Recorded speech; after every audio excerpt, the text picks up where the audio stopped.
Okay, last time we talked about size exclusion chromatography for protein purification, and briefly I mentioned about the big size protein not going into the bead, rather they through in between the beads, so the illusion time is fast, whereas the small one is actually going into the bead pore, and then the travel time is longer, so that the eluting time is, that's why it's slower. So that is based on our discussion about size exclusion chromatography. Today we talk about ion exchange chromatography.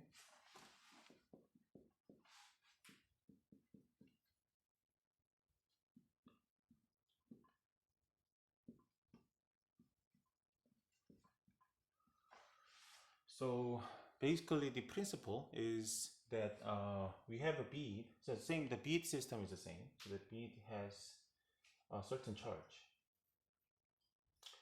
So for example, if you have some positive charge beads, then the protein overall charge should be negative. Then the negatively charged protein actually binds to at the surface of the beads, whereas overall charge is positive and actually it goes through, doesn't bind to the beads, and then they actually going through between the beads. So and then the positive charge here, and then the negative charge protein bind, and then you have the trash. Actually, you have the positive charged proteins. Actually, you just throw that away. And then what happens is, when you want to elute this protein that adsorb on surfaces of the beads, then you have, say, some high concentration of salt, such as sodium chloride, for example. And then you got sodium chloride, for example. They form the electrostatic bilayer, and then depending on their concentrations of the sodium chloride, and then as they the concentration increased, and then more strongly adsorbed proteins start to elute. So the other words, the weakly bound proteins that actually start elute as the concentration of sodium chloride is low. So that is the proteins actually you want to collect this protein. So vice versa is the same. So this is we called so negatively charged beads, and then the other words, you have a positively overall charge is positive, and then same you bound and negatively charged protein flows through it, and then you add sodium chloride, and then you elute it. In this case, you have a positively charged protein. So this is the principle is very simple. Okay, so principle is very simple. So we then as this is a chemistry class, so what kind of materials and chemistry actually involved with this ion exchange chromatography here.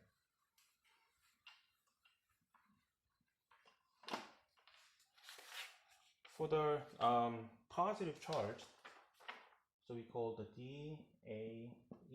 This is one of the representative the resin. So this is diethyl aminoethyl. This is the structure is, you have now N here, and you got diethyl means you C2H5 here, C2H5 here, and then you have now this additional bond which is connected to the beads materials. Actually, the bead materials is here. Bead materials are here, and then this is not a positive charge yet. So this is so because of the pKa of the nitrogen, we got, say, H plus 0. So that exhibiting cationic charge on the surface of the bead. So if you think about it, I mean, you can have some aminopropyl, for example, aminopropyl case, say amino, so same as aminopropyl, that means you got propyl C3H7, 3H7, so that is only difference. And also, you have a different system, similar, but yet different. But in case you got these here, and then you have, say, well, connections nitrogen, but you actually have in the methyl group at all directions, CH3. So that would be, this one is, there's a difference. I mean, how you call it, how you call this nitrogen. So the nitrogen you call this is a this tertiary amine, right? It's tertiary amine, but this is we call the quaternary amine. So this is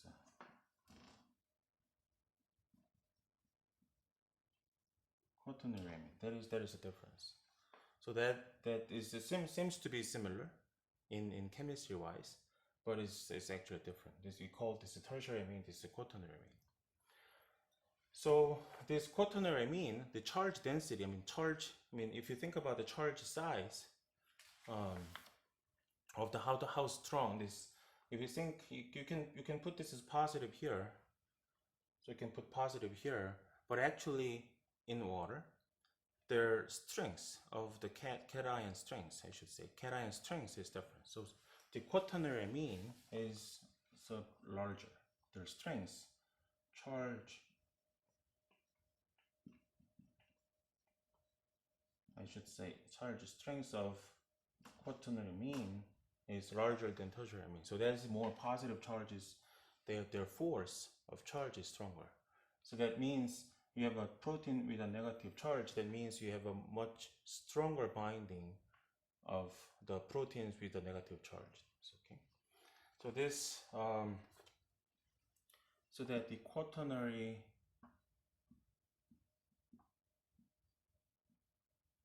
amine, this is a strong cation, whereas you have a tertiary amine. Tertiary amine, you have weak cation. And then the next topic is we change the surface charge. So the previous one is the cation surface. So now we have a negative surface.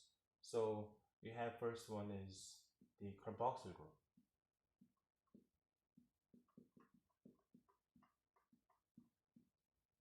So carboxyl group in which we have carboxymethyl,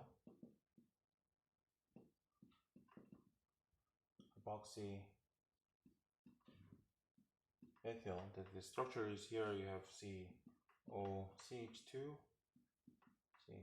now you have a COO negative charge. This is carboxymethyl that is incorporated into the beads. That is a surface chemistry charge. The second one is actually sulfonate system. So you get methyl sulfonate. So you got sulfonate group. Okay, so first example is methyl sulfonate.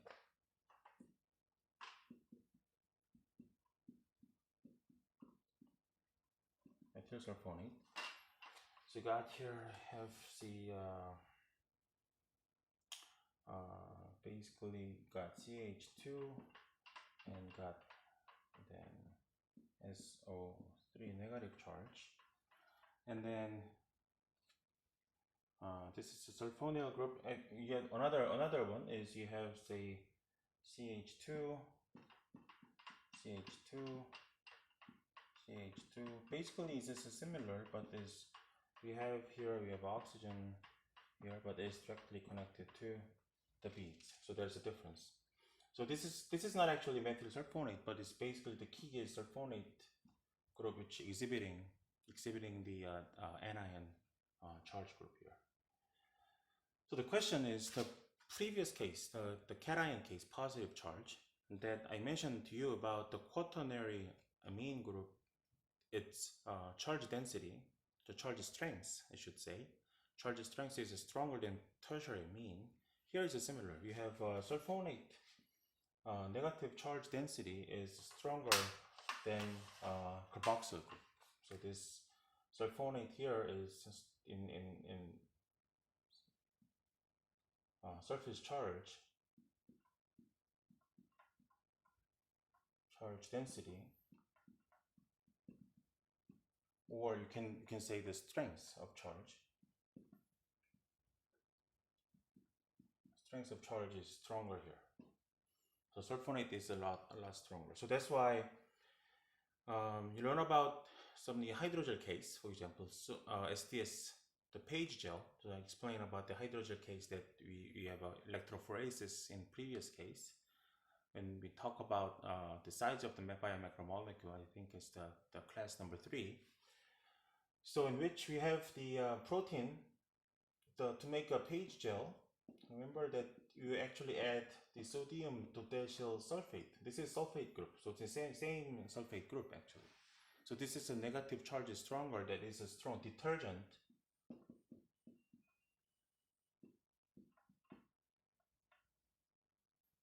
It's a strong detergent. That means it got negative charge from in this SDS molecule is strong anionic detergent. So this sulfonate group basically the minus looks like the same minus, but now as a senior in chemistry that you see the sulfonate group, then is it's an anionic charge density is larger. So that's why in your blood actually you have this is kind of common sense in biochemistry, that you in your blood you have a heparin. For example, heparin is a sulfate group containing polysaccharides. So this is a main role is you know that you have bleeding here, and there's heparin molecules that prevent the blood coagulations, right? So still keep your blood as a liquid form, not the coagulated solid form. So this heparin is a molecule that involved that blood coagulation process. Heparin has basically polysaccharides, but you have a lot of sulfate group in this backbone. So this is a strong negative charged molecule in bloodstream that, of course, similar to this ion exchange chromatography, that is on surface of this heparin, there's a lot of proteins actually bound. This is called heparin binding protein that is regulating coagulations and factors for controlling cell viabilities and also stem cell function control, for example. So you see now, that's why instead of you have in this heparin, instead of you have a COO minus, this is a relatively anionic charge density is small. That's why the nature chose SO3 minus for this. So as we mentioned about this sulfate group, then what kind of thing we can think of? I mean, you also learn about some DNA size in previous, I guess it's the second class. I mean, DNA, I will remind you the DNA backbone is phosphate, right? This is the phosphate, say O minus, PO, right? So this basically phosphate backbone, phosphodiester backbone, right? I should say this is negative charge in here, right? So then O and P. So what I mentioned is why the DNA actually not choosing the sulfate diester, sulfodiester, not a phosphodiester, because the sulfate group is negative charge is stronger. So this is also S, right? SO. Their negative charge is stronger. So think about if the DNA has a sulfate sulfonic group backbones, their negative charge might be might be stronger, so that the repulsion force between the negative charge may be stronger, so that GC and AT hydrogen bonding maybe cannot resist. So the phosphate backbone's negative charge is relatively balanced with the AT and GC hydrogen bonding. So sulfonate negative charge, to emphasize all my discussion here, is the sulfonate negative charge is very, very strong. Okay? So that is the things that I want to emphasize.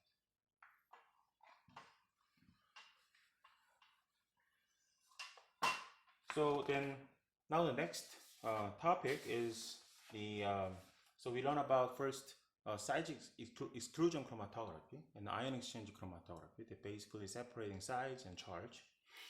So what else you can think of? You can affinity. So affinity chromatography may be the next one.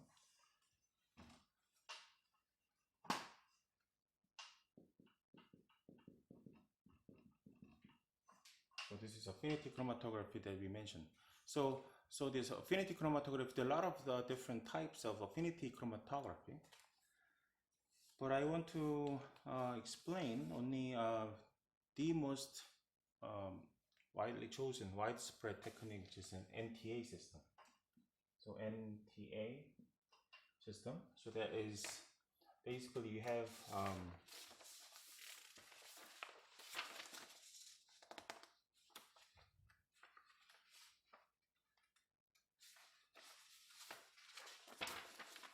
so you have this. So you have nitrogen here, and then you got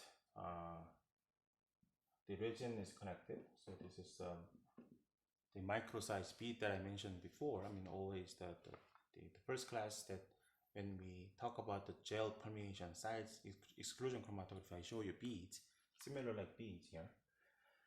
And then you got here, you have say CH2 and CO carboxyl group. And also you have CH2, basically same CH2 and COO group, and also the another, I should say, CH2, COO negative charge. So you have triacetate. So N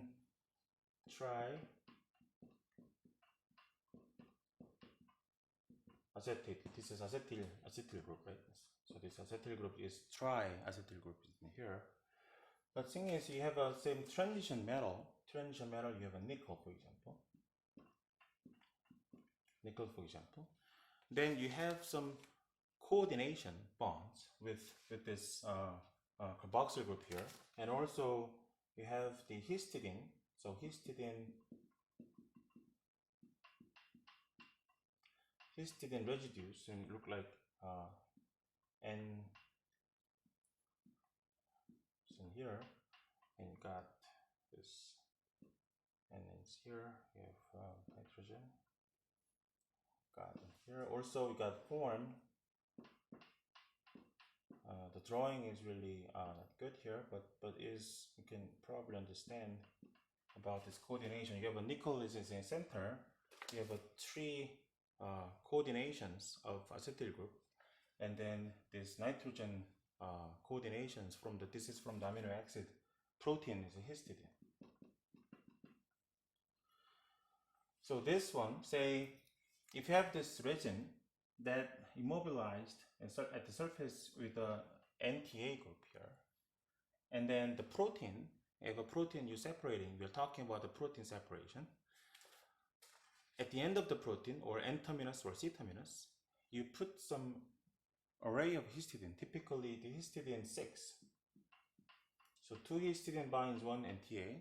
So if you have a 6 histidine, then this is called the imidazole. This is the side chain name of histidine amino acid. Then this imidazole is basically 6 imidazoles comes, and then another systems of an NTA and nickel 2 histidine.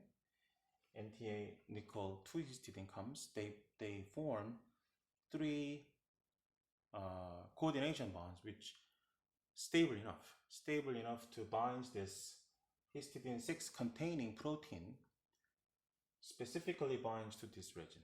That means it's affinity chromatography, because that the protein don't have this histidine residue, then they flow through it. So it means it doesn't bind to surface of this NTA beads. So then you can flow through all the protein that you don't want to purify, and then you only purify this, collecting the protein that has 6 histidine or 4 histidine, 8 histidine, doesn't matter, but histidine tag, I should say, the tag amino acid presenting protein that is selectively binds at the surface of the beads.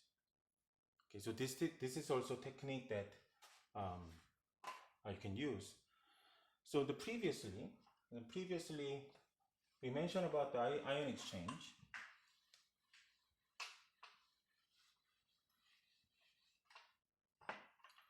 So the ion exchange, I will say IEC, ion exchange chromatography, typically use NaCl, sodium chloride, when the adsorbed protein will eluted from the resin. So this, what technique we can think of to say the binding, it's a protein binding here in the nickel NTA system, how we can elute. So then the question is nickel NTA bound proteins, for example. The question is how we elute them, right? So there's only another questions, right? So we have to separating out from the bead. So first one is we can think about that this is nickel is the key, because without this nickel cannot immobilize this protein on the surface of the beads, right? So they can, if you think about this nickel is gone, so by say adding in a solution EDTA, ethylene tetraacetate, that is famous chelator for nearly all the transition metals, then this will be gone. Then the protein bounds to this coordination chemistry will be eluted, right?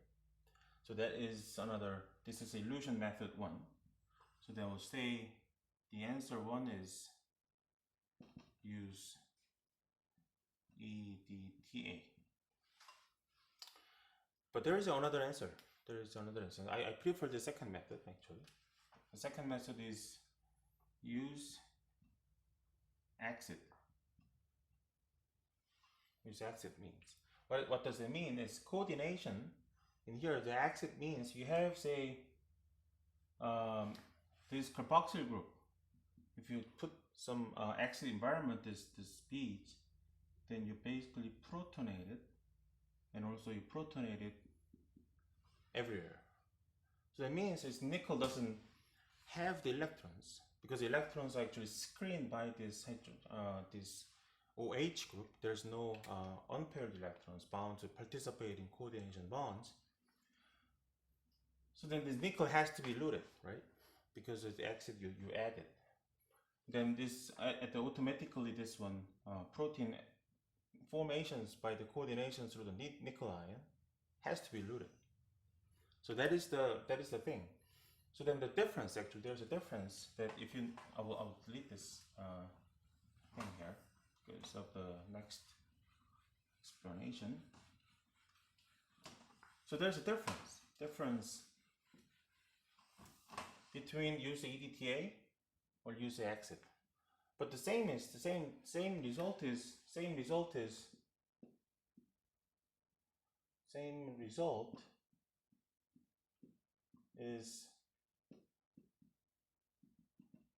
eluting proteins. This is a eluting method, so your result will be same. But there's a difference if you think about your solution with a protein from the beads. But when you use the exit, then you have the nickel ion will be, because of the coordination, you messed up the coordination. The nickel ion also eluted with the eluting proteins as well, right? So that is the thing. Then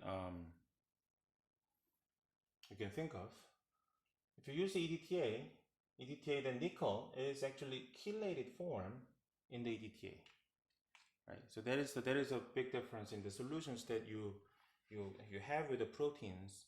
Then either nickel is free form or just nickel is coordinated with the EDTA system. That is the difference. So then, so now we maybe summarize a little bit. So we have, remember we say you have 100 different proteins in a cell. We want to purify a specific protein that we want. Then you have a size separations here. So you have some molecular weight of the protein. Then you use a GPC, size exclusion chromatography, gel permeation chromatography. So basically, you can elute it with a different size. You can, if you need a small proteins, and you excluding the protein with a big size, and you have a collections of some populations of the bead with the small protein. Then this protein might have a different charge on surface. You can use this ion exchange chromatography that has an overall surface charge positive either or negative charge. Then you can separate out. Even there's resolutions that is negative charge density is higher, then you have to use high concentration of the sodium chloride. So then that means it's a different proteins with a charge, but you can actually elute it one by one as sodium chloride concentration is increased to the maximum level. Also, even when you have, say, you have some purification using the Sigen ion exchange chromatography, if the protein has the histidine tag in here, then you have a very specific technique using nickel NTA that protein specifically binds at the NTA resin, and then you elute it by this technique also, EDTA or exit. Well, I forgot about the third method actually. The third method is use imidazole.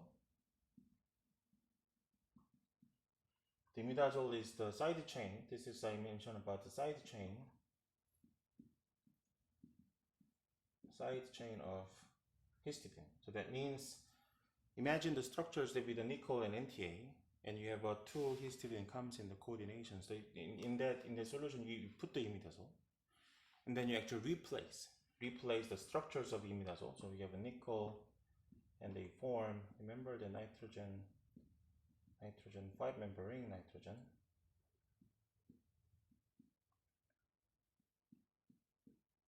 Something like this.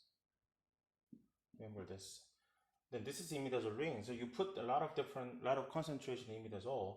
Then this protein histidine actually eluted out, and then instead you have a imidazole forming here. So in this case, you have now solutions of the purified protein has a imidazole molecule. So that is also the contaminating part of this this technique. So actually, using the exit might be, if you can use this in your protein purification case. Exit is actually a good method, because you don't want to contaminate by the imidazole molecule in a solution of a protein you purify. Okay, so we deal with 3 different techniques: affinity chromatography, size exclusion chromatography, and ion exchange chromatography. So next class is more focusing on this nickel histidine imidazole system. Then we focus on the protein that has a histidine tag, how we can deal with this system. Okay, thank you very much.